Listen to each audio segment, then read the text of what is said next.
অনেক ভাই আছে যাদের রিজিকের কষ্টে তারা ভোগেন, কিন্তু রিজিকের কষ্টটা হয় মূলত বেশিরভাগ মানুষেরই সিরিয়াসনেসের ঘাটতি আছে, অথবা কোনো কাজকে ছোট মনে করেন, তিনি সব কাজ করতে চান না।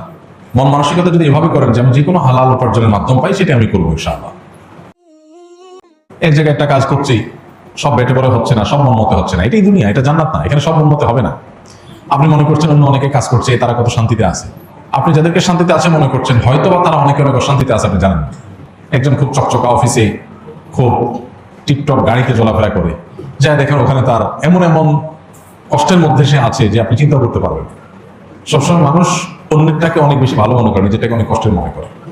এই জন্য যারা রিজিকের কষ্টে আছেন বলে মনে করছেন, তাদের অনেকে আসলেই অনেক কষ্টে আছেন, তাদের প্রতি অবশ্যই সমবেদনা আছে। মুসলমান আমরা দোয়া করি আল্লাহ তাআলা তাদের কষ্ট দূর করে দেন। কিন্তু অনেক মানুষ আছেন যারা রিজিকের কষ্টে আছেন বলে মনে করছেন, আসলে তারা সেভাবে রিজিকের কষ্টে নাই।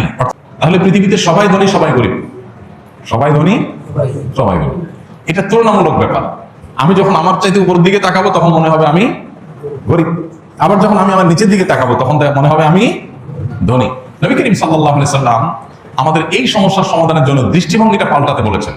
অর্থাৎ তিনি বলেছেন যে তোমরা দুনিয়ার ক্ষেত্রে তোমাদের চাইতে যারা উপরে আছে তাদের দিকে না চেয়ে যারা তোমাদের চাইতে নিচে আছে, কষ্টে আছে, তাদের দিকে তাকাও। তাদের দিকে তাকালে তোমার কাছে মনে হবে আলহামদুলিল্লাহ আমি তো অনেক ধনী, আমি তো ময়লা পানি খাওয়া লাগে না, আমি তো আলহামদুলিল্লাহ স্বচ্ছ পানি পাই, একটু ফিল্টার করে খেতে পারি। তো এই দৃষ্টিভঙ্গিটা আমাদের দুনিয়ার ক্ষেত্রে লালন করতে হবে। দিনের ক্ষেত্রে, আমলের ক্ষেত্রে হলো উল্টা। সেক্ষেত্রে হলো আমি আমার চাইতে যারা উপরে আছে তাদের দিকে তাকাবো, তখন মনে হবে আমি আর কি এমন আমল করলাম, আমি আর কি এমন ভালো কাজ করলাম। আল্লাহ তাআলা আমাদের এই দৃষ্টিভঙ্গিকে পরিবর্তন করার তৌফিক দান করুন। আমরা যারা কষ্টে আছি, অভাবে আছি, তারা মনে কষ্ট নিব না, তারা ভুল বুঝবো না যে হুজুর আমরা কষ্টের কথা বললে আপনি ওয়াজ শুনাই দেন কেন। আল্লাহ একটু আসন্ন ফাউন্ডেশন থেকে টাকা না দিয়ে দিবেন, টাকা না দিয়ে আপনি ওয়াজ শুনাই দেন কেন।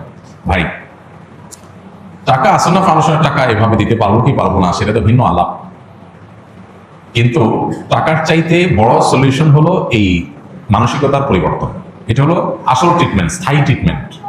টাকা আজকে দিলাম আপনাকে আমি বা অন্য কেউ দিল, আপনার সমাধান হলো সমাধান, আবার সমস্যা আসবে, আবার সমস্যা হবে। মানসিকতা যদি পরিবর্তন করে নেন দেখবেন যে আপনার ট্রিটমেন্ট নিজেরটা নিজে করতে পারবেন। বেশিরভাগ ক্ষেত্রেই মানসিকতা পরিবর্তন করে আমাদের অভাবে আসি যে এই মানসিকতাই দূর করা সম্ভব। আমি অভাবে নাই, আলহামদুলিল্লাহ, বহু মানুষের কারণে আমি ভালো আছি, আল্লাহ শুকর। তাহলে আপনার মানসিকভাবে যে কষ্টটা এটাই দূর হয়ে যাবে।